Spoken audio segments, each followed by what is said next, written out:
ತಿಮೋತಿದವರಿಗೆ ಬರೆದ ಪತ್ರಿಕೆ 2ನೇ ಅಧ್ಯಾಯ 4ನೇ ವಚನ. 2 ತಿಮೋತಿ 4ನೇ ವಚನ 4ನೇ ಅಧ್ಯಾಯ 18ನೇ ವಚನ ದಯಮಾಡಿ ಯಾರು ಸಿಕ್ಕಿದವ್ರು ಓದ್ತಿರೋದು. 4:18. ನಾನು ಯಾವ ದುಷ್ಕೃತ್ಯವನ್ನು ಮಾಡದಂತೆ ಕರ್ತನು ನನ್ನನ್ನು ಕಾಪಾಡಿ 2 ತಿಮೋತಿ 4:18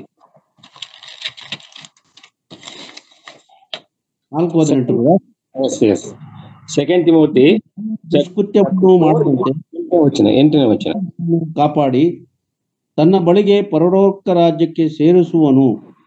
ಯುಗಾಂತರಗಳಲ್ಲಿಯೂ ಆತನಿಗೆ ಸ್ತೋತ್ರ. ಆಮೆನ್.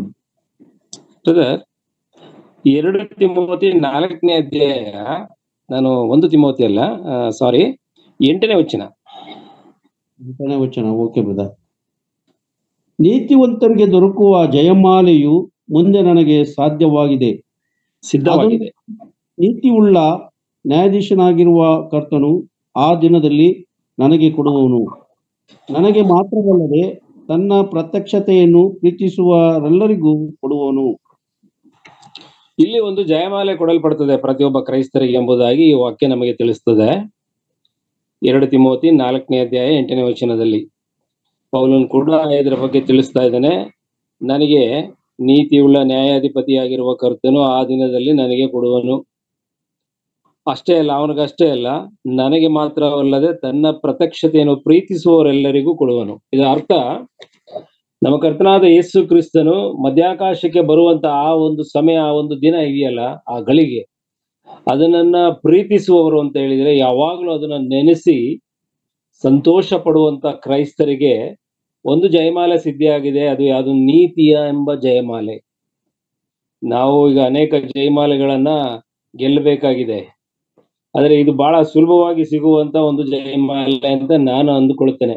ಯಾಕಂತ ಹೇಳಿದ್ರೆ ಕ್ರೈಸ್ತರಿಗಿರ್ತಕ್ಕಂಥ ನಿಜವಾದಂತ ನಿರೀಕ್ಷೆ, ನಾವು ಕರ್ತನನ್ನ ಎದುರುಗೊಳ್ತೇವೆ. ಆ ನಿರೀಕ್ಷೆ ನಮ್ಮಲ್ಲಿ ಇರೋದ್ರಿಂದ ನಾವು ಸುಲಭವಾಗಿ ಈ ಜಯಮಾಲೆಯನ್ನ ಕರ್ತನಿಂದ ಸಂಪಾದಿಸಬಹುದು. ಅದನ್ನ ನಿಮ್ಮ ಉತ್ತೇಜನಕ್ಕಾಗಿ ಮೊದಲು ಈ ವಾಕ್ಯವನ್ನ ನಿಮಗೆ ತೋರಬಯಸಿದ್ದೇನೆ. ನಾವು ಮುಖ್ಯವಾಗಿ ಇವತ್ತಿನ ವಿಷಯಕ್ಕೆ ನಾವು ಹೋಗೋಣ. ನಾವು 1 ಥೆಸಲೋನಿಕದವರಿಗೆ ಬರೆದ ಪತ್ರಿಕೆ 1ನೇ ಥೆಸಲೋನಿಕದವರಿಗೆ ಬರೆದ ಪತ್ರಿಕೆ 4ನೇ ಅಧ್ಯಾಯ 15ರ ಕೊನೆ ಭಾಗದಿಂದ ನಾನು 16ರಿಂದ ಓದ್ತೇನೆ. 16ರಿಂದ 17ನೇ ವಚನ. ಪ್ರಧಾನ ದೂತನ ಶಬ್ದದೊಡನೆಯೂ ದೇವರ ತುತ್ತೂರಿ ಧ್ವನಿಯೊಡನೆಯೂ ಆಕಾಶದಿಂದ ಇಳಿದು ಬರುವನು. ಇದೊಂದು ವಚನ ಸಾಕು ಇವತ್ತಿನ ಮಟ್ಟಿಗೆ ಅಂತ ನನಗೆ ಅನಿಸ್ತದೆ. ಈ ವಾಕ್ಯದಲ್ಲಿ 4 ಭಾಗಗಳನ್ನ ನಾವು ಮಾಡಬಹುದು. 1ನೇದು, ಕರ್ತನು ತಾನೇ ಆಜ್ಞಾಘೋಷದೊಡನೆಯೂ, ಇಲ್ಲಿ ಕರ್ತನು ತಾನೇ ಘೋಷದೊಡನೆಯೂ ಪ್ರಧಾನ ದೂತನ ಶಬ್ದದೊಡನೆಯೂ ದೇವರ ತುತ್ತೂರಿಯ ಧ್ವನಿಯೊಡನೆಯೂ ಆಕಾಶದಿಂದ ಇಳಿದು ಬರುವನು. ಇದನ್ನು 4 ಭಾಗವನ್ನಾಗಿ ಮಾಡಿ ಸ್ವಲ್ಪ ಹೊತ್ತು ದೇವರ ವಾಕ್ಯದಲ್ಲಿ ನಾವು ಅಧ್ಯಯನ ಮಾಡೋಣ. ಕರ್ತನು ತಾನೇ ಆಜ್ಞಾಘೋಷದೊಡನೆಯೂ ಅಂತ ಹೇಳುವಾಗ with a shout of command, ದೇವರ ಒಂದು ಕಮಾಂಡ್ ಏನಿದೆ ಅಂದ್ರೆ, ಈ ವಾಕ್ಯ ನಾವು ಓದುವಾಗ ಇದು ತಿಳಿಸುವಂತ ಸಂದರ್ಭ, ನಮ್ಮ ಕರ್ತನಾದ ಯೇಸು ಕ್ರಿಸ್ತನು ಮಧ್ಯಾಕಾಶಕ್ಕೆ ಬಂದು ತನ್ನ ಸಭೆಯನ್ನ ಕರೆದುಕೊಳ್ಳುವ ಒಂದು ವಿಷಯ, ಒಂದು ಸಮಯದ ಬಗ್ಗೆ ಈ ವಾಕ್ಯ ನಮಗೆ ತಿಳುವಳಿಕೆ ಕೊಡ್ತಾ ಇದೆ. ಇದು ಯಾವಾಗ ಆಗ್ತದೆ ಅಂದ್ರೆ ಕೃಪಾಕಾಲದ ಅಂತ್ಯಕ್ಕೆ ಆಗ್ತದೆ. ಅದಕ್ಕೆ ಯಾವ ಇದಿಲ್ಲ, ಸೂಚನೆಗಳು ಯಾವುದು ಇಲ್ಲ, ಇದಕ್ಕೆ ಸೂಚನೆಗಳು ಇಲ್ಲ.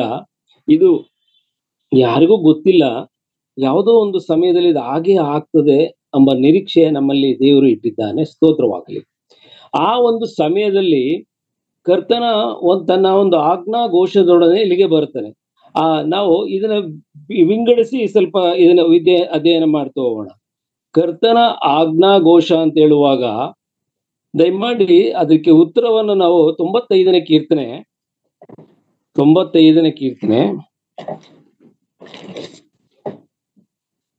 1ನೇ ವಚನವನ್ನ ನಾವು ಓದೋಣ. ಬನ್ನಿರಿ, ಯೆಹೋವನಿಗೆ ಉತ್ಸಾಹ ಧ್ವನಿಗೈಯುವ ನಮ್ಮ ರಕ್ಷಕನಾದ ಶರಣನಿಗೆ ಜಯಘೋಷ ಮಾಡೋಣ. ಕೃತಜ್ಞತಾ ಸ್ತುತಿಯೊಡನೆ ಆತನ ಸನ್ನಿಧಿಗೆ ಸೇರೋಣ. ಇಲ್ಲಿ ಯಾರು ಇದನ್ನ ಕರೀತಾ ಇದ್ದಾರೆ? ಇದು ದೇವರ ಕರ್ತನಾದ ಯೇಸು ಕ್ರಿಸ್ತನ ಕರೆ.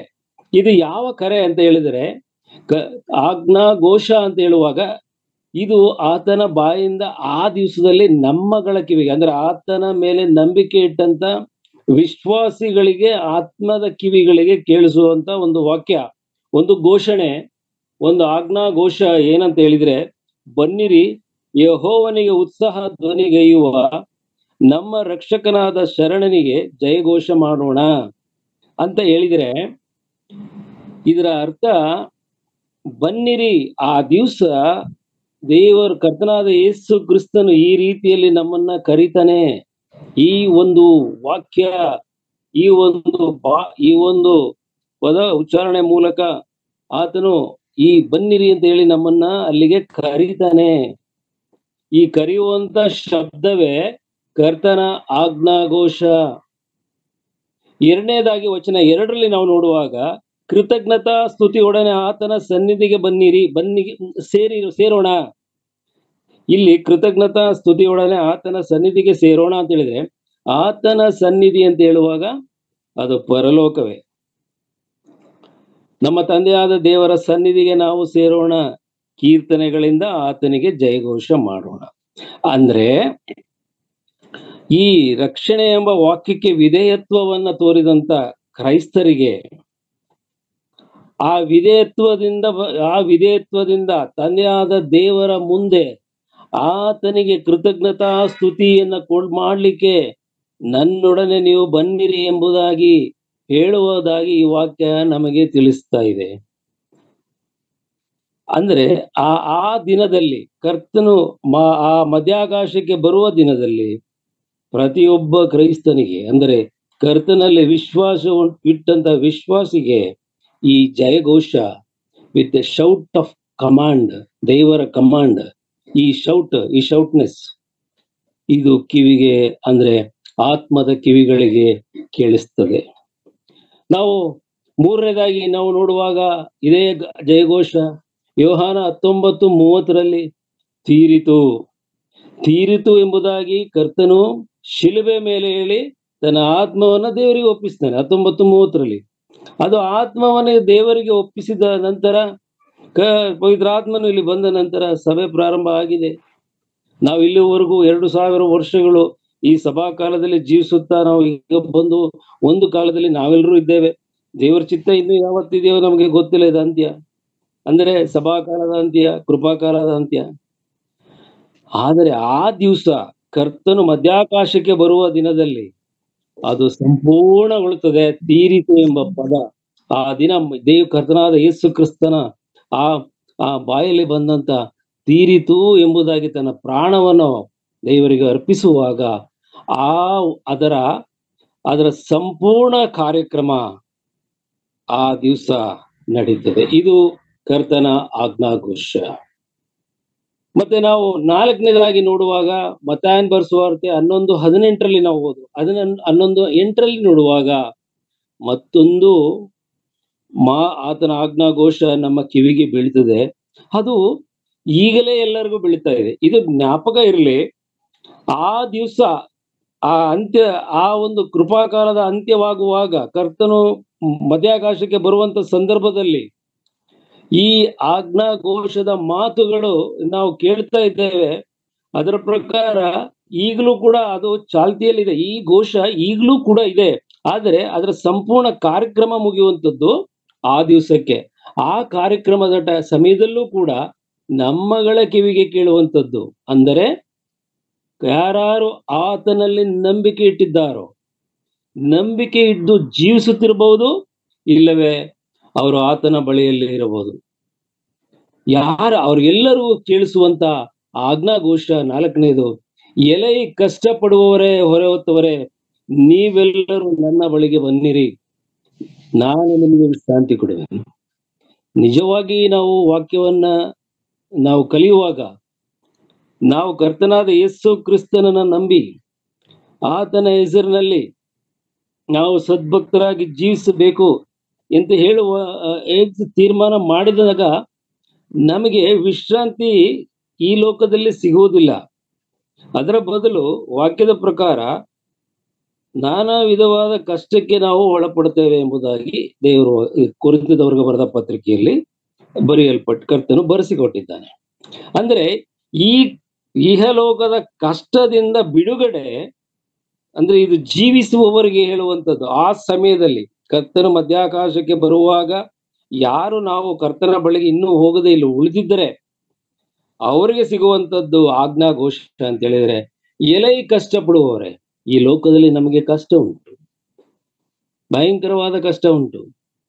ಯಾಕಂತ ಹೇಳಿದ್ರೆ ನಾವು ಇರುವುದು ಇನ್ನೂ ಶತ್ರುವಿನ ಲೋಕದಲ್ಲೇ.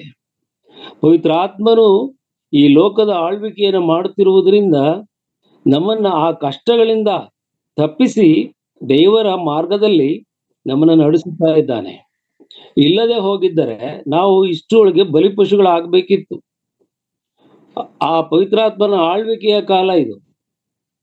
ಈ ಪವಿತ್ರಾತ್ಮನು ಕೂಡ ಅಂದಿನವರೆಗೂ ಆ ಸಭೆ ಎತ್ತಲ್ಪಡುವವರೆಗೂ ಅಂದ್ರೆ ನಮ್ಗೆ ಈ ಘೋಷ ನಮ್ಮ ಆತ್ಮಿಕ ಕಿವಿಗಳಿಗೆ ಕೇಳಿಸಿ ನಾವು ಎಚ್ಚರಗೊಂಡು ಆತನ ಬಳಿಗೆ ಒಯ್ಯಲ್ಪಡುವ ತನಕವೂ ಕೂಡ ಈ ಲೋಕದಲ್ಲಿ ತನ್ನ ಕಾರ್ಯಭಾರವನ್ನು ನಡೆಸಿ ನಮ್ಮ ಜೊತೆಯಲ್ಲೇ ಆತನು ದೇವರ ಕರ್ತನಾದ ಯೇಸು ಕ್ರಿಸ್ತನ ಬಳಿಗೆ ಬರುವವನಾಗಿದ್ದಾನೆ.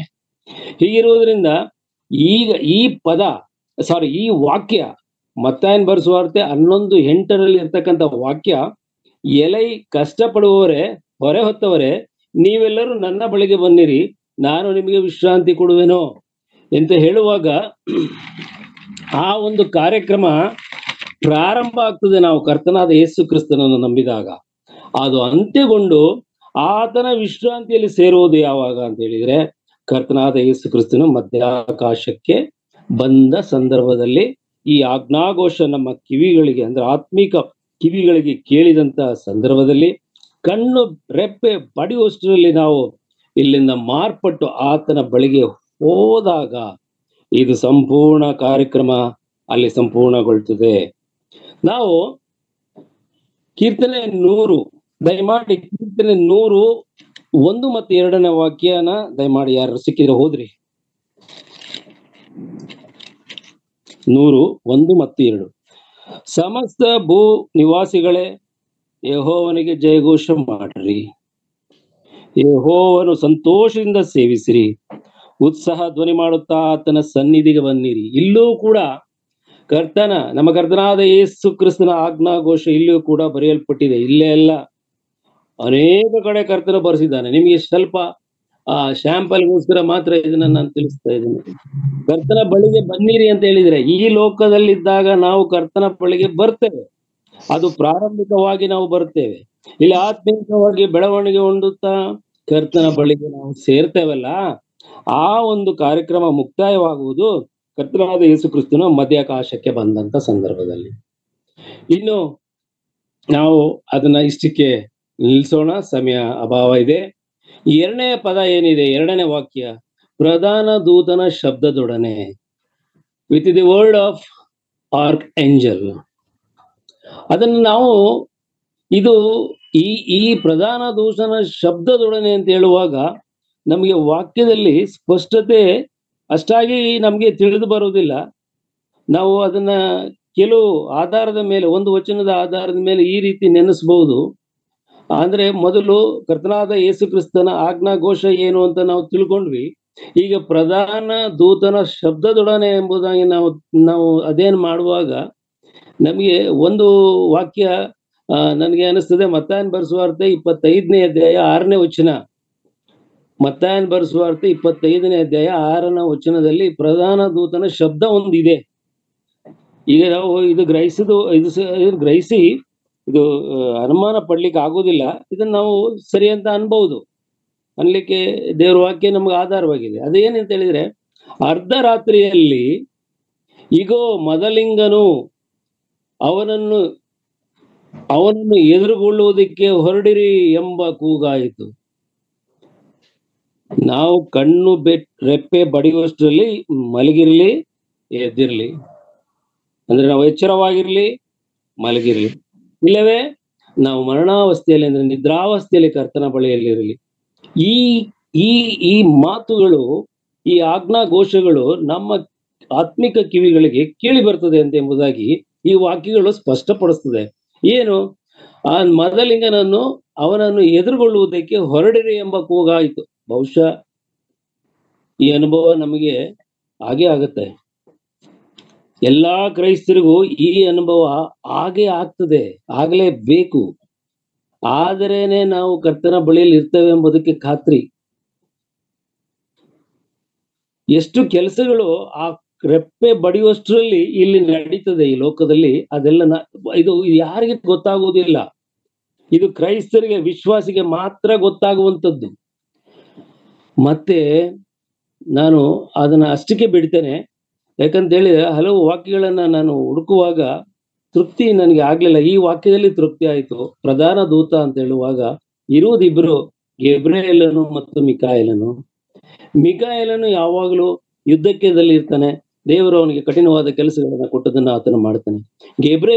ಗೇಬ್ರಿಯೇಲನು ಸಂದೇಶಕಾರನ, ಅವನು ಸಂದೇಶ ರವಾನೆ ಮಾಡುವಂತ ದೂತನಾದ್ರಿಂದ ಅನೇಕ ಕಡೆ ನಾವು ಲೂಕನ್ ಬರ್ಸುವಾರ್ತೆ, ಮತ್ತಾಯನ್ ಬರ್ಸುವಾರ್ತೆನಲ್ಲಿ ಇನ್ನೂ ಅನೇಕ ಕಡೆ ಅವನು ಸಂದೇಶಗಳನ್ನ ದೇವರ ಸಂದೇಶವನ್ನು ಈ ಲೋಕಕ್ಕೆ ಮುಟ್ಟಿಸಿದ್ದಾನೆ. ಅಂದ್ರೆ ಈ ಸಂದೇಶ ಎದುರುಗೊಳ್ಳುವುದಕ್ಕೆ ಹೊರಡಿ ಎಂಬ ಈ ಕೂಗಾಯಿತು ಅಂತ ಹೇಳುವಾಗ ಅದು ಗೇಬ್ರಿಯೇಲನಿಂದ ಇರಬಹುದು ಎಂಬುದಾಗಿ ನಾನು ನೆನೆಸ್ತೇನೆ. ಅದು ದೇವರು ನಿಮ್ಗೆ ಇನ್ನೂ ಹೆಚ್ಚಾಗಿ ಈ ವಿಚಾರದಲ್ಲಿ ಮಾತಾಡ್ಲಿ. ಮೂರನೇ ಭಾಗಕ್ಕೆ ನಾವು ಬರುವಾಗ ದೇವರ ತುತೂರಿ ಧ್ವನಿಯು ಯೊಡನೆಯು ಅಂತ ಹೇಳುವಾಗ, ದೇವರ ತುತೂರಿ ಧ್ವನಿ ಅಂತ ಕೇಳಿದ್ವಿ. ಈಗ ಇಲ್ಲಿ ಒಂದು ವಿಷಯ ನಾವು ನೆನೆಸ್ಬೋದು, ನಮಗೆ ಒಂದು ಜ್ಞಾಪಕ ಬರ್ತದೆ. ಈಗ ಒಂದು ವರ್ಷ ಹಿಂದೆ ಅಂತ ಕಾಣಿಸುತ್ತೆ, ಈ ಮೊಬೈಲ್ ಅಲ್ಲಿ ಕೆಲವು ಸಂದೇಶಗಳು ಫೇಸ್ಬುಕ್ ಅಲ್ಲಿ ಮತ್ತೆ ವಾಟ್ಸಪ್ ಅಲ್ಲಿ ಬಂತು ನನಗೆ. ಅದರಲ್ಲಿ ಕೆಲವು ಮ್ಯೂಸಿಕ್ ಬರ್ತಾ ಇತ್ತು, ಮ್ಯೂಸಿಕ್ಸ್ ಎಲ್ಲ ಹಾಕಿದ್ರು. ಕೆಲವು ಏಂಜಲ್ ಟಿವಿ, ಗಾಡ್ಸ್ ಟಿವಿ ಅಂತ ಕೆಲವು ಟಿವಿ ಏನು ಮಾಡ್ತಾ ಇದಾರೆ, ಅದರಲ್ಲೆಲ್ಲ ಬಂತು. ಏನು ಅಂತ ಹೇಳಿದ್ರೆ, ಪರಲೋಕದಲ್ಲಿ ಒಂದು ಶಬ್ದ ಆಗ್ತಾ ಇದೆ. ಏನೊಂದು ಟ್ರಂಪೆಟ್ ಸೌಂಡ್ ವಿತ್ ಮ್ಯೂಸಿಕ್, ಅದು ಕೇಳಿಸ್ತಾ ಇದೆ.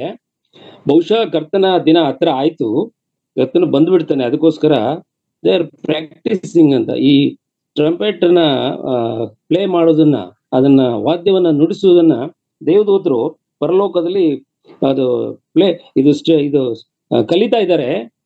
ಅದನ್ನಷ್ಟೇ ಅವರು ರೆಡಿ ಆಗ್ತಾ ಇದ್ದಾರೆ. ಸೊ ಯಾವಾಗ ರೆಡಿ ಆದ ತಕ್ಷಣ ಬರುವ ಚಾನ್ಸಸ್ ಇದೆ. ಇದನ್ನ ಯಾರೋ ಒಬ್ಬರು ರೆಕಾರ್ಡಿಂಗ್ ಮಾಡಿದ್ರು. ರೆಕಾರ್ಡಿಂಗ್ ಮಾಡಿ ಈ ವಾಟ್ಸಪ್, ಫೇಸ್ಬುಕ್ ಎಲ್ಲ ಕಳಿಸಿದ್ರು. ಇದು ಎಂತ, ನನ್ನ ಮನಸ್ಸಿಗೆ ನಾನು ಅದನ್ನ ವಿರೋಧಿಸ್ತೀನಿ. ಈ ತುತೂರಿ ಶಬ್ದ ಎಂಬುದನ್ನ ಯಾರು ಅರ್ಥ ಮಾಡ್ಕೊಂಡಿಲ್ವೋ ಅವ್ರಿಗೆ ಅದು ನಿಜ ಅಂತಾನೆ ಅನಿಸ್ತದೆ. ತುತೂರಿ ಸ್ವದ ಅಂತ ಹೇಳುವಾಗ ಟ್ರಂಪೆಟ್ ಸೌಂಡ್, ಟ್ರಂಪೆಟ್ ಅಂತ ಹೇಳುವಾಗ ಈ ಟ್ರಂಪೆಟ್ ಯಾವಾಗ ಕರ್ತನ ಮಧ್ಯಾಕಾಶಕ್ಕೆ ಬರುವಾಗ ನಾವು ಕೇಳತಕ್ಕಂಥ ಟ್ರಂಪೆಟ್ ಸೌಂಡ್ ಏನಿದೆ ಅಂತ ಹೇಳಿದ್ರೆ, ಅದು ಚಿತ್ರಗಳಲ್ಲೆಲ್ಲ ಬರ್ತದೆ. ಹಿಂಗೆ ದೇವದೂತರು ತುತೂರಿನ ಬಾಯಲ್ಲಿ ಇಟ್ಕೊಂಡು ಊದ್ತಾ ಇರುವಂತ ಚಿತ್ರಗಳು ಕೂಡ, ಮತ್ತೆ ವಿಡಿಯೋಗ್ರಫಿ, ಮತ್ತೆ ಆಕಾಶದಲ್ಲಿ ಆ ದರ್ಶನಗಳಾದದನ್ನೆಲ್ಲ ನಾವು ನೋಡಿದ್ವಿ. ಅದೆಲ್ಲ ಗ್ರಾಫಿಕ್ಸ್ ಅಷ್ಟೇ, ನಾವು ದಯಮಾಡಿ ನಂಬಬೇಡ್ರಿ. ಅದಕ್ಕೋರ್ತಾನೆ ನಮಗೆ 2 ತಿಮೋತಿ 4:8 ಇದನ್ನ ಪ್ರೀತಿಸುವವರಿಂದ ಸರಿಯಾಗಿ ಅರ್ಥ ಮಾಡ್ಕೊಂಡು ಅದಕ್ಕಾಗಿ ಕಾಯ್ತಿರುವವರಿಗೆ ಏನಂತ ನೀತಿಯ ಜಯಮಾಲೆ ಸಿಗ್ತದೆ. ನಾವು ಈ ರೀತಿ ಯಾರೋ ಏನೋ ಹೇಳ್ತಾರೆ ಅಂತ ಹೇಳಿ ವಾಕ್ಯದಲ್ಲಿ ಇಲ್ಲದೆ ಇರೋದು ಹೇಳಿದಾಗ ಅದನ್ನ ನಂಬಿಬಿಟ್ರೆ ಆ ನೀತಿಯ ಜಯಮಾಲೆಯಿಂದ ನಾವು ತಪ್ಪಿ ಹೋಗ್ಬೋದು. ಅದೇ ರೀತಿ ಇಲ್ಲಿ ನಾವು ಈಗ ಗಮನಿಸುವಂಥದ್ದು ತುತೂರಿ ಧ್ವನಿ ಅಂದ್ರೆ ಯಾರ್ದದು? ನಾವು ದಯಮಾಡಿ ಪ್ರಕಟಣೆ ಪುಸ್ತಕ 1ನೇ ಅಧ್ಯಾಯ 10ನೇ ವಚನ ತೆಗೆದು, ರೆವಲ್ಯೂಷನ್ ಚಾಪ್ಟರ್ 1 verses 10.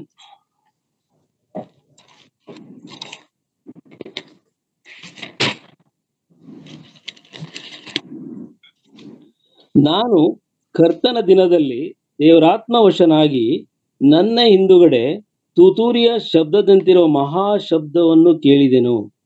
ಇಲ್ಲಿ ಯೋಹಾನನು ಪತ್ಮೋಸ್ ದ್ವೀಪದಲ್ಲಿ ಕರ್ತನಾದ ಯೇಸು ಕ್ರಿಸ್ತನ ಮಾತಿನ ಪ್ರಕಾರ ಆತನು ಕುಳಿತುಕೊಂಡು ಪ್ರಕಟಣೆಯನ್ನ ಬರೀತಿರತಕ್ಕಂತ ಒಂದು ಸಂದರ್ಭ. ಇಲ್ಲಿ ಅವನ ಹಿಂದಗಡೆ ತುತೂರಿಯ ಶಬ್ದದಂತಿರುವ ಮಹಾ ಶಬ್ದವನ್ನು ಕೇಳಿದೆನು. ಇದು ನಾವು ತುತೂರಿ ಶಬ್ದ ಯಾವುದು ಅಂತ ಹೇಳಿ ಈಗ ಗೊತ್ತಾಗ್ತದೆ ನೋಡಿ. ಅದು ನೀನು ನೋಡುವುದನ್ನು ಅದೇನ್ ತುತೂರಿ ಶಬ್ದ ಏನ್ ಬಂತಂತೆ, ನೀನು ನೋಡುವುದನ್ನು ಪುಸ್ತಕದಲ್ಲಿ ಬರೆದು ಎಫೆಸ, ಸ್ಫುರ್ಣ, ಫೆರ್ಗಮ, ತುವೈತರ, ಸಾರ್ದಿಸ್, ಫಿಲದೆಲ್ಫಿಯ, ಲವೋದಿಕಿಯ ಎಂಬಿ 7 ಪಟ್ಟಣಗಳ ಸಭೆಗಳಿಗೆ ಕಳಿಸಬೇಕೆಂದು ನುಡಿಯಿತು. ನನ್ನ ಸಂಗಡ ಮಾತನಾಡುತ್ತಿದ್ದ ಶಬ್ದವು ಯಾರದೆಂದು ನೋಡುವುದಕ್ಕೆ ಹಿಂದಕ್ಕೆ ತಿರುಗಿದಾಗ 7 ಚಿನ್ನದ ದೀಪ ಸ್ತಂಭಗಳನ್ನು, ಆ ಸ್ತಂಭಗಳ ಮಧ್ಯದಲ್ಲಿ ಮನುಷ್ಯ ಕುಮಾರಂತೆ ಇರುವವನನ್ನು ಕಂಡೆನು. ಯಾರವನು? ಯೇಸು ಸ್ವಾಮಿ. ಅಂದ್ರೆ ಯೇಸು ಸ್ವಾಮಿಯ ಮಾತೆ ಟ್ರಂಪೆಟ್ ಸೌಂಡ್. ಅಲ್ಲಿ ಯಾರು ತುತೂರಿ ತಂದು ಊದುವುದಿಲ್ಲ.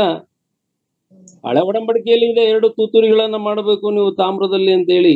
ಹಂಗಂತ ಹೇಳಿ ತುತೂರಿ ಅಂತ ಹೇಳಿ ನಾವೆಲ್ಲ ಬಾರಿಸುವಂತ ಆ ಟ್ರಂಪೆಟ್ ಚಿತ್ರವನ್ನ ನಾವು ನೆನೆಸಬಾರದು. ಅದಲ್ಲ, ಅದು ಪರಲೋಕದಲ್ಲಿ ಮ್ಯಾನುಫ್ಯಾಕ್ಚರಿಂಗು ಇಲ್ಲ, ಅದು ಊದುವವರು ಇಲ್ಲ. ನಮ್ಮ ಕರ್ತನಾದ ಯೇಸು ಕ್ರಿಸ್ತನಿಗೆ ನಾವು ಮೇಲೆ 2 ವಾಕ್ಯಗಳನ್ನ ನೋಡಿದೆವಲ್ಲ, ಆಜ್ಞಾಘೋಷ, ಪ್ರಧಾನ ದೂತನ ಶಬ್ದ. ಇದೇ ಕರ್ತನಾದ ಯೇಸು ಕ್ರಿಸ್ತನಲ್ಲಿ ಬಾಯಲ್ಲಿ ಬಂದಂತ ಮಾತೆ ತುತೂರಿಯ ಶಬ್ದ. ಆ ಕರ್ತನಾದ ವಾಯ್ಸ್, ಕರ್ತನಾದ ಯೇಸು ಕ್ರಿಸ್ತನ ನಿಜವಾದಂತ ಶಬ್ದ ನಾವು ಯಾವಾಗ ಕೇಳಿಸ್ಕೊಳ್ತೀವಿ? ಈಗ ನಾವು ಕೇಳಿಸ್ಕೊಳ್ತಾ ಇರೋದು ಸತ್ಯವೇದದ ಮೂಲಕ. ಸತ್ಯವೇದಲ್ಲಿರ್ತಕ್ಕಂತಹ ವಾಕ್ಯಗಳು ಆತನ ವಾಯ್ಸೆ, ಆತನ ಮಾತುಗಳೇ. ಆ ಮಾತುಗಳನ್ನ ನಾವು ದೇವರ ಭಕ್ತರ ಮುಖಾಂತರ, ಓದುವುದರ ಮುಖಾಂತರ, ಅನುಭವದಿಂದ ನಾವು ತಿಳ್ಕೊಳ್ತಾ ಇದೀವಿ. ಬಟ್ ಆ ದಿವಸ ನಮಗೆ, ನಮ್ಮ ಆತ್ಮಿಕ ಕಿವಿಗಳಿಗೆ ಆತನ ಶಬ್ದ ತುತೂರಿ ಧ್ವನಿ ರೀತಿಯಲ್ಲಿ ಇಂಪಾದಂತ ಶಬ್ದ. ಯಾರಿಗೆ? ನಮಗೆ. ಅಂದ್ರೆ ಕರ್ತನಾದ ಯೇಸು ಕ್ರಿಸ್ತನನ್ನ ದೇವ ಕುಮಾರನು ನಮಗಾಗಿ ಪ್ರಾಣ ಕೊಟ್ಟವನು, ನಮ್ಮ ರಕ್ಷಕನು ಅಂತ ಹೇಳಿ ನಂಬಿ ಆತನ ಹೆಸರಿನಲ್ಲಿ ನಂಬಿಕೆ ಇಟ್ಟು ಯಾರು ರಕ್ಷಣೆ ಹೊಂದಿದ್ದೇವೋ ಅವರಿಗೆ ಅದು ಇಂಪಾದಂತ ತುತೂರಿಯ ಧ್ವನಿ. ಅದು ಕೇಳುವಾಗ ಸಂತೋಷ. ಎಷ್ಟು ಜನ ನಾವು ಆ ತುತೂರಿಯ ಧ್ವನಿಯನ್ನ ಕೇಳಲಿಕ್ಕೆ ಇವತ್ತು ಸಿದ್ಧರಿದ್ದೇವೆ? ಪ್ರಶ್ನೆ ಮಾಡಿಕೊಳ್ಳೋಣ. ಇದೊಂದು ಸಂದರ್ಭ. ಯಾಕೆ ಅಂತ ಹೇಳಿದ್ರೆ ಎಲ್ಲಾ ಕಡೆ ಬರೆಯಲ್ಪಟ್ಟಿದೆ. ಕೀರ್ತನೆ 95:7, ಇಬ್ರಾಯ 3:7, ನೀವು ಅನೇಕ ವಚನಗಳನ್ನ ನೋಡುವಾಗ ಆ ಧ್ವನಿ ಈಗ ಕೇಳಿಸ್ತಾ ಇದೆ ನಮಗೆ. ಯಾವ ರೀತಿನಲ್ಲಿ? ಇಂಡೈರೆಕ್ಟ್ ಆಗಿ ಪವಿತ್ರಾತ್ಮನ ಪ್ರೇರೇಪಣೆಯಿಂದ, ಪವಿತ್ರಾತ್ಮನಿಂದ ಆ ಅದು ನಾವು ಕೇಳಿಸ್ಕೊಳ್ತಾ ಇದೀವಿ. ದೇವರ ಮಾತುಗಳನ್ನ, ಕರ್ತನಾದ ಯೇಸು ಕ್ರಿಸ್ತನ ವಾಯ್ಸ್ ಅನ್ನ ಇವತ್ತು ನಾವು ಕೇಳಿಸ್ಕೊಳ್ತಾ ಇದೀವಿ. ನಮ್ಮ ಪ್ರೀತಿಯ ಸಹೋದರ ಸಹೋದರಿ, ಆ ವಾಯ್ಸ್ ಅನ್ನ ಕೇಳುವಾಗ ನಾವು ಆ ಕಡೆ ಈ ಕಡೆ ಈಗ ಹೋಗಬಾರ್ದು ಅಂತ ಹೇಳಿ ಕೀರ್ತನೆಗಾರರು, ಇಬ್ರಿಯ ಪತ್ರಿಕೆಗಾರರು ನಮಗೆ ಬರೆಸಲ್ಪಡ್ತಾನೆ. ಅದಾದ್ಮೇಲೆ ನೋಡೋಣ. ಈಗ ಇನ್ನು ನಾವು ಡೌಟ್ ಕ್ಲಿಯರ್ ಮಾಡ್ಕೊಳ್ಳೋಣ. ಪ್ರಕಟಣೆ 4ನೇ ಅಧ್ಯಾಯ 1ನೇ ವಚನ. 4ನೇ ಅಧ್ಯಾಯ 1ನೇ ವಚನ. ಇವುಗಳಾದ ಮೇಲೆ ನಾನು ನೋಡಿದಾಗ ಪರಲೋಕದಲ್ಲಿ ತೆರೆದಿದ್ದ ಬಾಗಿಲು ಕಾಣಿಸಿತ್ತು, ಮತ್ತು ನನ್ನ ಸಂಗಡ ತುತೂರಿಯು ಮಾತಾಡುತ್ತದೋ ಎಂಬಂತೆ ನಾನು ಮೊದಲು ಕೇಳಿದ್ದ ವಾಣಿಯು ಕೇಳಿಸಿತು. ಅಂದ್ರೆ ಈ ಮೊದಲನೇ ವಾಕ್ಯದಲ್ಲಿ 10ನೇ ವಚನ, 1ನೇ ಅಧ್ಯಾಯ ಪ್ರಕಟಣೆ 1:10 ಯಾವ ವಾಯ್ಸ್ ಕೇಳಿಸಿದ್ನೋ ಕರ್ತನಾದ ಯೇಸು ಕ್ರಿಸ್ತಂದು ಅಂತ ಹೇಳಿ ಕಂಡಿಡ್ದವನು, ಕಣ್ಣಾರೆ ನೋಡಿದ. ಅದು ದರ್ಶನವೇ ಬರೆದಿದ್ದವನು. ಈ ದರ್ಶನಗಳು ದಯಮಾಡಿ ತಪ್ಪು ತಿಳಿಬೇಡ್ರಿ. ನನ್ನ ಪ್ರತಿಯೊಬ್ಬ ಕ್ರೈಸ್ತನಿಗೆ ಆಗ್ತದೆ. ಇವತ್ತು ಕೂಡ ದೇವರು ದರ್ಶನಗಳನ್ನ ಕೊಡ್ತಾನೆ, ಇಲ್ಲ ಅಂತ ಅನ್ಕೋಬೇಡ್ರಿ. ದರ್ಶನಗಳನ್ನು, ಆಲೋಚನೆಗಳನ್ನು ಕೊಡುವ ದೇವರು ಇವತ್ತು ಕೂಡ ನಮ್ಮನ್ನ ನಡೆಸ್ತಾ ಇದ್ದಾನೆ. ಆತನು ನಮಗೆ ಆ ರೀತಿಯಲ್ಲಿ ನಡೆಸಲಿಲ್ಲ ಅಂತ ಹೇಳಿದ್ರೆ ನಾವು ಒಂದು ಕ್ಷಣ ಈ ಲೋಕದಲ್ಲಿ ಇರ್ಲಿಕ್ಕೆ ಸಾಧ್ಯ ಇಲ್ಲ. ಆರೋಗ್ಯ ಇರ್ಲಿಕ್ಕೆ ಸಾಧ್ಯ ಇಲ್ಲ. ವಾಕ್ಯ ಹೇಳಲಿಕ್ಕೆ ಸಾಧ್ಯ ಇಲ್ಲ. ಎಷ್ಟೇನು ನಾವು ಕ್ರಿಸ್ತನ ಮಾರ್ಗವನ್ನ ಅನುಸರಿಸ್ಲಿಕ್ಕೂ ಸಾಧ್ಯ ಇಲ್ಲ. ಕ್ರಿಸ್ತನು ನಮ್ಮನ್ನ ಒಂಟಿಯಾಗಿ ಈ ಲೋಕದಲ್ಲಿ ಬಿಟ್ಟಿಲ್ಲ. ತಾನು, ನನ್ನ ತಂದೆಯು, ಪವಿತ್ರಾತ್ಮನು ನಮ್ಮ ಜೊತೆಯಲ್ಲಿ ಇದ್ದುಕೊಂಡು ಕೋಟ್ಯಾನುಕೋಟಿ ಲಕ್ಷೋಪಲಕ್ಷ ದೇವದೂತರುಗಳನ್ನ ನಮ್ಮಲ್ಲಿ ಇಟ್ಟು ಪ್ರತಿಯೊಬ್ಬ ವಿಶ್ವಾಸಿಯನ್ನ ಕಾಯುತ್ತಿದ್ದಾನೆ. ನಮ್ಮಿಂದ ಈಸ್ ಎಕ್ಸ್ಪೆಕ್ಟಿಂಗ್, ನಮ್ಮಿಂದ ತುಂಬಾ ಎಕ್ಸ್ಪೆಕ್ಟ್ ಮಾಡ್ತಾ ಇದ್ದಾನೆ. ಪ್ರೀತಿಯನ್ನ ಎಕ್ಸ್ಪೆಕ್ಟ್ ಮಾಡ್ತಾ ಇದ್ದಾನೆ. ಇದು ಈ ವಾಕ್ಯದ ಅರ್ಥ. 4:1 ಬರೆದಿರೋ ಪ್ರಕಾರ ಮತ್ತು ಪ್ರಕಟಣೆ 1:10 ಬರೆದಿರೋ ಪ್ರಕಾರ ಅಷ್ಟೇ ಅಲ್ಲ, ಇನ್ನು ಅನೇಕ ವಾಕ್ಯಗಳನ್ನು ನಾವು ನೋಡುವಾಗ ಆ ಟ್ರಂಪೆಟ್ ಸೌಂಡ್ ದಯಮಾಡಿ ನಾವು ಇಲ್ಲೆಲ್ಲ ಕ್ಯಾಬ್ರೆ ಅಲ್ಲಿ ಇಲ್ಲಿ ಬಾರಿಸ್ತಾರಲ್ಲ, ಪಿಕ್ಚರ್ಗಳಲ್ಲಿ ನೋಡ್ತೀವಲ್ಲ, ಮ್ಯೂಸಿಕ್ ಡೈರೆಕ್ಟರ್, ಮ್ಯೂಸಿಕ್ ಗ್ಯಾಂಗ್ಗಳ ಚರ್ಚ್ಗಳಲ್ಲೂ ಕೂಡ ಟ್ರಂಪೆಟ್ ಬಾರಿಸ್ತಾರೆ. ಅದು ಏನಂದ್ರೆ ಅದಲ್ಲ, ಆ ರೀತಿ ಎಲ್ಲ ಅದು. ಅದ್ರಲ್ಲಿ ಏನು, ಅದು ಜಸ್ಟ್ ಒಂದು ಇಂಪಾದ ಒಂದು ಸ್ವರ ಕೊಡ್ತದಷ್ಟೇ ನಮ್ಗೆ. ಆದ್ರೆ ಇದು ಕರ್ತನಾದ ಯೇಸು ಕ್ರಿಸ್ತನು ಹೇಳುವಂತ ಮಾತು, ಆತನ ಸ್ವರ, ನನ್ನ ಮಕ್ಕಳೇ ಬನ್ನಿ, ಆಯ್ತು, ತೀರಿತು, ಇಲ್ಲಿಗೆ ಮುಗೀತು, ಈ ಲೋಕದ ಸಂತೆ ಮುಗಿದೋಯ್ತು, ನಿಮ್ಗೆ ಇನ್ನಿಲ್ಲ, ಇನ್ನೇನಿದ್ರು ನನ್ನ ಜೊತೆ ಪರಲೋಕ ಸಂಸ್ಥಾನದಲ್ಲಿ ಇರಬೇಕು ಅಂತ ಹೇಳುವಂತ ಇಂಪಾದಂತ ಆ ಟ್ರಂಪೆಟ್ ಸೌಂಡ್ ಯಾವಾಗ ಕೇಳಿಸ್ತದಂತೆ? ಕರ್ತನಾದ ಯೇಸು ಕ್ರಿಸ್ತನ ಮಧ್ಯಾಕಾಶಕ್ಕೆ ಬಂದಾಗ. ಅಂದ್ರೆ ಈಗ ನಿಮ್ಗೆ ಅನುಮಾನ ಪರಿಹಾರ ಆಗಿರ್ಬಹುದು ಅಂತ ನಾನು ನೆನೆಸ್ತೇನೆ. ನಾನು ಕೂಡ ಅನ್ಕೊಂಡಿದ್ದೆ, ತುತುರಿ ಸೌಂಡ್ ಕೇಳ್ಬೋದು. ನನಗೇನಾದ್ರು ಯಾರಾದ್ರೂ ಈ ಸ್ಪೀಕರ್ ಅಲ್ಲಿ ಏನಾದ್ರು ತುತುರಿ ಸೌಂಡ್ ಹಾಕ್ಬಿಟ್ಟಿದ್ದೀರಾ, ನಿಜವಾಗ್ಲೂ ಎದ್ದು ಓಡಾಡ್ಬಿಡ್ತಿದ್ದೆ ನಾನು. ಅಷ್ಟ್ ನಂಬಿಕೆ ಆ ತುತೂರಿ ಮೇಲೆ. ಅಂದ್ರೆ ಅದು ತುತೂರಿ ಅಲ್ಲ, ಕರ್ತನಾದ ಯೇಸು ಕ್ರಿಸ್ತನ ಸ್ವರವೇ. ಓಕೆ, ಮುಂದೆ ನಾವು ನೋಡೋಣ. ಈಗ ಸಮಯ ಆದ್ರಿಂದ ನಾನು ಕೊನೆಯ ಭಾಗಕ್ಕೆ ಬರ್ತೇನೆ. ಯಾರಿಗೆ ಈ ಶಬ್ದ ಕೇಳಿಸುವುದಿಲ್ಲ, ನಾವು ಸ್ವಲ್ಪ ಚೆಕ್ ಮಾಡ್ಕೊಳ್ಳೋಣ. ಯಾರಿಗೆ ಈ ಶಬ್ದ ಕೇಳಿಸುವುದಿಲ್ಲ ಅಂತ ಈಗ ನಾವು ನೋಡುದಿಲ್ಲ, ಆಜ್ಞಾಘೋಷ, ಪ್ರಧಾನ ದೂತನ ಶಬ್ದ, ಆ ತುತೂರಿಯ ಧ್ವನಿ, ಕರ್ತನಾದ ಯೇಸು ಕ್ರಿಸ್ತನ ಆ ವಾಯ್ಸ್, ಆ ಒಂದು ಧ್ವನಿ, ಇದು ಯಾರಿಗೆ ಕೇಳಿಸುವುದಿಲ್ಲ ಅಂತ ಹೇಳಿದ್ರೆ, ದಯಮಾಡಿ ಒಬ್ರು ಓದ್ರಿ ಇದನ್ನ.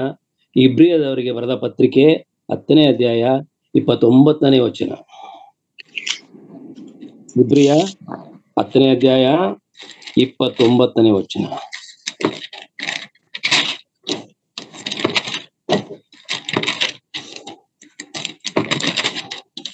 ಸಿಕ್ತಾ ಯಾರಿಗಾರು?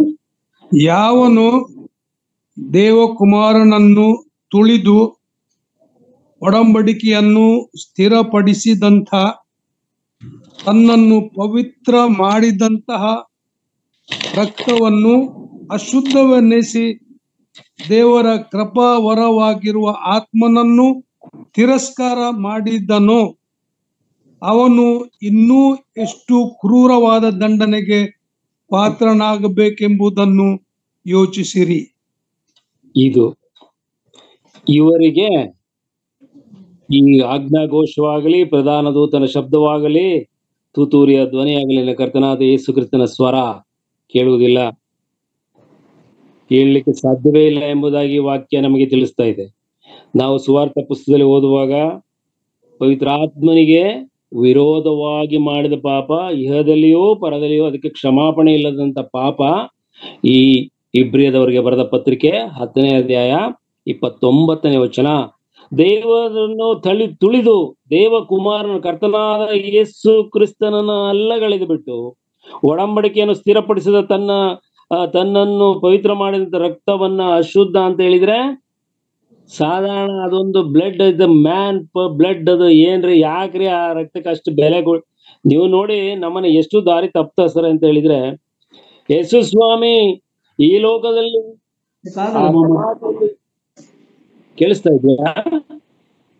ಸಮಾಧಿಯಲ್ಲಿ ಇಟ್ಟ ದಿನ ಆಂದ ಇಲ್ಲಿಯವರೆಗೆ ಸುಮಾರು 2000 ವರ್ಷಗಳ ನಂತರ ಆತನು ಆ ದಿವಸ ಪಾವಡದಲ್ಲಿ ಇದ್ದಂತ ರಕ್ತದ ಕಲೆ ಈ ಸೈಂಟಿಸ್ಟ್ ಸಿಕ್ಕಿ ಅದು ಟೆಸ್ಟ್ ಮಾಡಿದ್ರಂತೆ.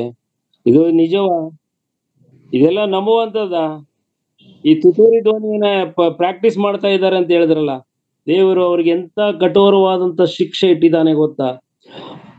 ಮುಗ್ಧ ಮನಸ್ಸಿನ ಕ್ರೈಸ್ತರನ್ನ ಈ ರೀತಿ ಎಲ್ಲ ಹೇಳಬಾರದಂತ ವಾಕ್ಯಗಳನ್ನ ಹೇಳಿ ಅವರನ್ನ ತಪ್ಪು ದಾರಿಗೆ ನಡೆಸಿ ಅವರು ನರಕಕ್ಕೆ ಹೋಗಲಿ, ಜೊತೆಗೆ ನಡೆಸಿದಂತ ಅವರನ್ನು ಕೂಡ ನರಕಕ್ಕೆ ಹೋಗುವಂತ ಪರಿಸ್ಥಿತಿಯಲ್ಲಿ ಇರ್ತಕ್ಕಂಥ ಬೋಧನೆಗಳು ಅನೇಕವು ಈ ಲೋಕದಲ್ಲಿದೆ. ದಯಮಾಡಿ ಅದಕ್ಕೆ ಕಿವಿಗೊಡಬೇಡ್ರಿ. ಈ ಹೇಳಿದಂತ ಸತ್ಯ ಬೋಧನದ ಕಡೆ ನೀವು ಕಿವಿಗೊಡ್ರಿ. ಹೇಳಿದಂತ ಈ ವಾಕ್ಯಗಳನ್ನ ನಿಮ್ಮ ಮನೆಗಳಲ್ಲಿ ಮತ್ತೊಮ್ಮೆ ಪರಿಶೀಲಿಸಿ 10 ಬಾರಿ ಪರಿಶೀಲಿಸಿ, ಅನೇಕ ದೇವಭಕ್ತರ ಜೊತೆಯಲ್ಲಿ ಇದನ್ನ ವಾದ ಸಂವಾದನ ಮಾಡಿ ಇನ್ನು ಹೆಚ್ಚು ಜ್ಞಾನವನ್ನು ಸಂಪಾದನೆ ಮಾಡಿಕೊಳ್ಳ್ರಿ. ಯಾಕಂತ ಹೇಳಿದ್ರೆ ಈಗ ನೀತಿ ಎಂಬ ಜೈಮಾಲೆ ಈ ಒಂದು ಕ್ಯಾರೆಕ್ಟರ್ ನಲ್ಲಿ ರೆಡಿ ಇದೆ ನಮಗೆ. ನಾವು ತಗೊಳ್ಬೇಕು ಅಂತ ಹೇಳಿದ್ರೆ ನಾವು ಆ ಕಡೆ ನಮ್ಮ ಗಮನವನ್ನ, ವಾಕ್ಯದ ಕಡೆ ನಮ್ಮನ್ನ ಗಮನ ಕೊಡಬೇಕು. ಮತ್ತೆ ಇನ್ನೊಂದು ಜನ ಇದ್ದಾರೆ. ಲೂಕ 21:34. ಲೂಕ 21:34 ದಯಮಾಡಿ ತೆಗಿರ್ತೀರಾ?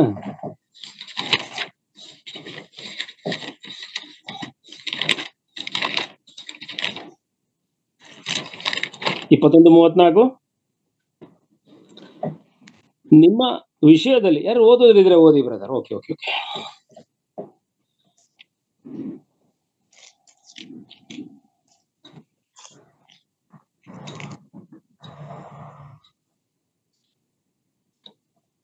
ನಿಮ್ಮ ವಿಷಯದಲ್ಲಿ ಜಾಗರೂಕರಾಗಿರಿ.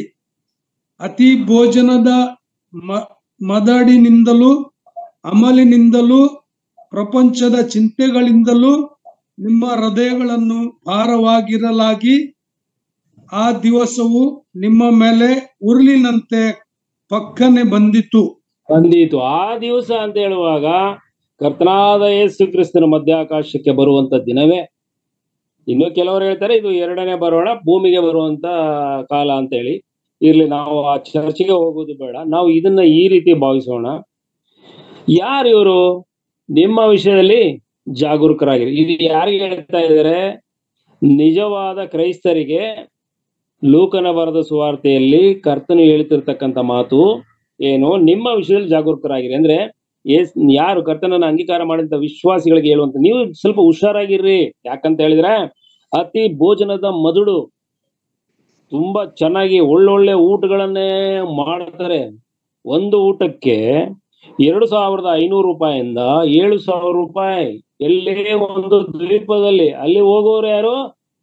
ದೇವರ ಸೇವಕರು, ಬೇರೆ ಯಾರೆಲ್ಲ. ಒಂದು ಚರ್ಚ್ಗಳನ್ನ ನಡೆಸ್ತಕ್ಕಂಥ ಪಾಸ್ಟರ್ಸ್ ಅವರು ಹೋಗಿ ಅಲ್ಲಿ ಊಟ ಮಾಡ್ತಾರೆ. ಇನ್ನು ಏನ್ ಮಾಡ್ತಾರೋ ನಮಗ್ ಗೊತ್ತಿಲ್ಲ, ನಾನು ಹೇಳುವುದಿಲ್ಲ, ನಾನು ನೋಡಿಲ್ಲ ಕಣ್ಣಾರೆ. ಬಟ್ ಊಟ ಮಾಡ್ತಾರೆ. ಇಷ್ಟು ಕಾಸ್ಟ್ಲಿ ಅನ್ನೋದು ನನಗೆ ಗೊತ್ತು, ಎವಿಡೆನ್ಸ್ ನನಗೆ ಇತ್ತು, ಆದ್ರಿಂದ ನಾನು ನಿಮಗೆ ತಿಳಿಸ್ತೇನೆ. ನೆಕ್ಸ್ಟ್ ಮುಂದೆ ನೋಡುವಾಗ ಅಮಲಿನಿಂದಲೂ ಕುಡಿದರು ಮದ್ಯಪಾನ ಮಾಡಿ ರಾತ್ರಿಯಲ್ಲಿ ಮಲಗುತ್ತಾನಷ್ಟೇ. ಆಮೇಲೆ ಪ್ರಪಂಚದ ಚಿಂತೆಗಳಿಂದಲೂ ನಿಮ್ಮ ಹೃದಯಗಳು ಭಾರವಾಗಿ. ಪ್ರಪಂಚದ ಚಿಂತೆ ನಮಗೆ ಈ ಕರ್ತನಾದ ಯೇಸು ಕ್ರಿಸ್ತನು ಯಾವಾಗ ಬಂದ್ಬಿಡ್ತಾನೋ ನಮ್ಗೆ ಗೊತ್ತಿಲ್ಲ. ಈ ವಾಯ್ಸ್ ಎಲ್ಲ ಕೇಳಲಿಕ್ಕೆ ನಾನು ರೆಡಿ ಇರಬೇಕು.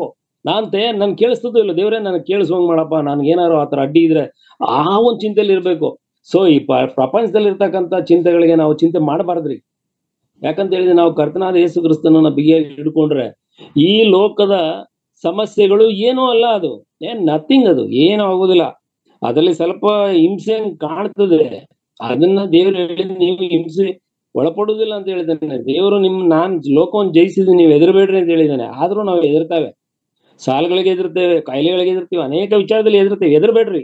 ಧೈರ್ಯ ನನಗೂ ಬೇಕು, ನಿಮಗೂ ಬೇಕು, ಪ್ರತಿಯೊಬ್ಬರಿಗೂ. ಈ ವಿಶ್ವಾಸಿಗಳಿಗೆ ಇರ್ತಕ್ಕಂಥ ದೊಡ್ಡ ಅಸ್ತ್ರವೇ ಧೈರ್ಯ. ಹೆದರಬೇಡ ಅಂತ ಪದೇ ಪದೇ ಪದೇ ಪದೇ ಹಳೆ ಒಡಂಬಡಿಕೆಯಿಂದ ಹೊಸ ಒಡಂಬಡಿಕೆವರೆಗೂ ದೇವರು ಅದನ್ನೇ ನಮಗೆ ಹೇಳಿತಾ ಬಂದಿದ್ದಾರೆ. ಈ ಹೆದರಿಕೆ ಈ ಬಹಳ ದೊಡ್ಡ ಶತ್ರು, ವಿಶ್ವಾಸಿಗೆ ಬಹಳ ದೊಡ್ಡ ಶತ್ರು. ಅನೇಕ ಕೆಟ್ಟ ಕಾರ್ಯಗಳಿಗೆ ಕೈ ಹಾಕ್ಸ್ಬಿಡ್ತದೆ ಅದು. ಆದ್ರಿಂದ ನಾವು ಕರ್ತನ ಮೇಲೆ ವಿಶ್ವಾಸ ಇಟ್ಟು ಅದಕ್ಕಾಗಿ ಕಾಯಬೇಕು. ಇಲ್ಲಿ ಏನಾಗಿದ್ದಾರೆ? ಪ್ರಪಂಚದ ಚಿಂತೆಗಳಲ್ಲಿ ಹೃದಯ ಭಾರ ಆಗಿರುವಾಗ ಅವ್ರಿಗೆ ಕರ್ತನ ಶಬ್ದ ಕೇಳಿಸುದಿಲ್ವಂತೆ. ಕೇಳಿಸುದಿಲ್ಲ, ಕೇಳಿಸಿದ್ರು ಅದು ಅವ್ರಿಗೆ ಕೆಲಸ ಮಾಡೋದಿಲ್ಲ. ಅಂದ್ರೆ ಅವ್ರು ಕೇಳಿಸ್ಕೊಳ್ಳಕ್ಕೆ ರೆಡಿ ಇಲ್ಲ. ಒಬ್ಬ ಕುಡುಕ ಕ್ರೈಸ್ತ ಚೆನ್ನಾಗಿ ಕುಡಿದ್ಬಿಟ್ಟು ಮನೆಯಲ್ಲಿ ಮಲಗಿರುವಾಗ್ಲೋ, ಬೀದಿಲಿ ಮಲಗಿರುವಾಗಲೋ, ಬಾರಲ್ಲೋ ಕುಡಿದು ಸಾಯ್ತಿರುವಾಗ ಕರ್ತನ ಈ ಮಾತುಗಳು, ಈ ತುತುರಿ ಶಬ್ದ ಎಲ್ಲ ಕೇಳಿಸ್ತದ ಅವನಿಗೆ. ಕೇಳಿಸ್ತಿರೋ ಅವನಿಗೆ ಗೊತ್ತಾಗಲ್ಲ, ಯಾರಿದ್ದಾರೆ ಅಂತ ಗೊತ್ತಿಲ್ಲ ಅವನಿಗೆ. ಯಾಕಂದ್ರೆ ಕುಡ್ದಾಗ ಮದ್ಯಪಾನದ ಆ ಅಮಲಿನ ಆಡಳಿತದಲ್ಲಿ ಇರ್ತಾನೆ, ಪವಿತ್ರಾತ್ಮನ ಆಡಳಿತದಲ್ಲಿ ಇರುವುದಿಲ್ಲ. ಇದಕ್ಕೇನೆ ಪೌಲನು ಅನೇಕ ಕಡೆ ಹೇಳುವಂಥದ್ದು, ನೀವು ಪರಿಶುದ್ಧರಾಗಿರ್ರಿ ಅಂತ. ಯಾಕೆ ಹೇಳ್ತಾನೆ ಅಂತ ಹೇಳಿದ್ರೆ, ಅಪರಿಶುದ್ಧತೆ ನಮ್ಮಲ್ಲಿ ಇರುವಾಗ, ಅಪರಿಶುದ್ಧವಾದಂತ ಕೃತ್ಯಗಳಲ್ಲಿ ನಾವು ತೊಡಗಿರುವಂತ ಸಂದರ್ಭದಲ್ಲಿ ಏನಾದ್ರೂ ಕರ್ತನು ಬಂದರೆ ಖಂಡಿತವಾಗಿ ನಾವು ಬಿಡಲ್ಪಡ್ತೀವಿ. ಇದು ವಾಕ್ಯದ ತತ್ವ, ನಿಜವಾದ ತತ್ವ ಇದೆ. ದೇವರ ವಾಕ್ಯ ಸ್ಪಷ್ಟವಾಗಿ ನಮಗೆ ತಿಳಿಸ್ತಾ ಇದೆ. ಆದ್ರಿಂದ ನಮಗೆ ಎಚ್ಚರಿಕೆಯ ಸಂದೇಶ ಕೀರ್ತನೆ 95:7. ಕೀರ್ತನೆ 95:7 ದಯಮಾಡಿ ತೆಗಿರಿ.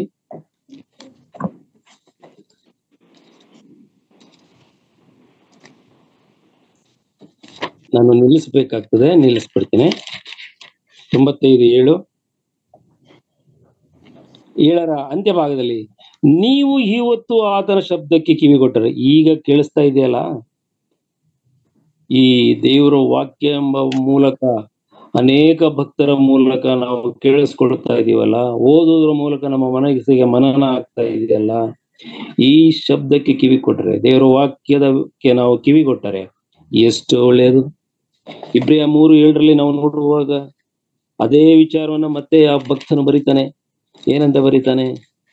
ಇಬ್ರಿಯ 3:7 ಆದ್ರಿಂದ ಪವಿತ್ರಾತ್ಮನು ಹೇಳುವ ಪ್ರಕಾರ ನೀವು ಇವತ್ತು ದೇವರ ಶಬ್ದಕ್ಕೆ ಕಿವಿಗೊಟ್ಟರೆ, ಹಿರಿಯರು ಮಾಡಿದಂತ ತಪ್ಪುಗಳನ್ನ ನೀವು ಮಾಡದೆ ಹೋದರೆ, ಕರ್ತನಾದ ಯೇಸು ಕ್ರಿಸ್ತನನ್ನ ನಮ್ಮ ರಕ್ಷಕನಾಗಿ ಅಂಗೀಕಾರ ಮಾಡಿಕೊಳ್ಳುವುದೇ ಆದರೆ, ಖಂಡಿತವಾಗಿ ಈ ವಾಕ್ಯದ ಪ್ರಕಾರ ಕರ್ತನ ಮಾತುಗಳೆಂಬ ಇಂಪಾದಂತ ಆ ಆ ಶಬ್ದ, ಆ ಟ್ರಂಪೆಟ್ ಸೌಂಡ್, ಕರ್ತನಾದ ಯೇಸು ಕ್ರಿಸ್ತನ ವಾಯ್ಸ್ ನಮಗೆ ಕೇಳಿಸ್ತದೆ. ನಾವು ಈ ಲೋಕವನ್ನ ಬಿಡ್ತೇವೆ, ನಾವು ಕರ್ತನಾದ ಯೇಸು ಕ್ರಿಸ್ತನ ಸನ್ನಿಧಾನಕ್ಕೆ 100ಕ್ಕೆ 100 ಸತ್ಯವಾಗಿ ಹೋಗ್ತೇವೆ. ನಾನು ಯಾಕೆ ಇಷ್ಟು ಖಾತ್ರಿಯಾಗಿ ಮಾತಾಡ್ತೀನಿ, ನೀವು ದಯಮಾಡಿ ಯಾರಾದ್ರೂ ತಪ್ಪಾಗಿ ತಿಳಿಬೇಡ್ರಿ. ಖಾತ್ರಿಯಾಗಿ ನಾನು ಮಾತೇ ಆಡ್ಲಿಲ್ಲ ಅಂತ ಅಂದ್ರೆ ನಾನೇ ಅಪನಂಬಿಕೆಯಿಂದ ನಿಮ್ಗೆ ವಾಕ್ಯ ಕೊಟ್ಟಂಗ ಆಗ್ತದೆ. ಅದರಿಂದ ನಾನ್ ಸರಿ ಆದ್ರೆ ಮಾತ್ರ ಆ ವಾಕ್ಯಕ್ಕೂ ಕೂಡ ಗೌರವ ಇರ್ತದೆ. ದಯಮಾಡಿ ನೀವು ಈ ವಾಕ್ಯಗಳ ಕಡೆಗೆ ಹೆಚ್ಚಿನ ಗಮನವಿರಲಿ. ನಾವು ಆಸಕ್ತಿ, ತುಂಬಾ ಪ್ರೀತಿ, ಯಾವುದಕ್ಕೆ?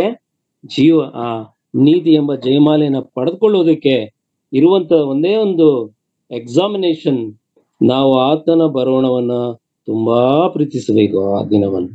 ದೇವರು ಈ ವಾಕ್ಯಗಳನ್ನ ನಿಮಗೆಲ್ಲರಿಗೂ, ನಮ್ಮೆಲ್ಲರಿಗೂ ಹೆಚ್ಚಾಗಿ ಆಶೀರ್ವಾದಿಸಿ. Thank you very much.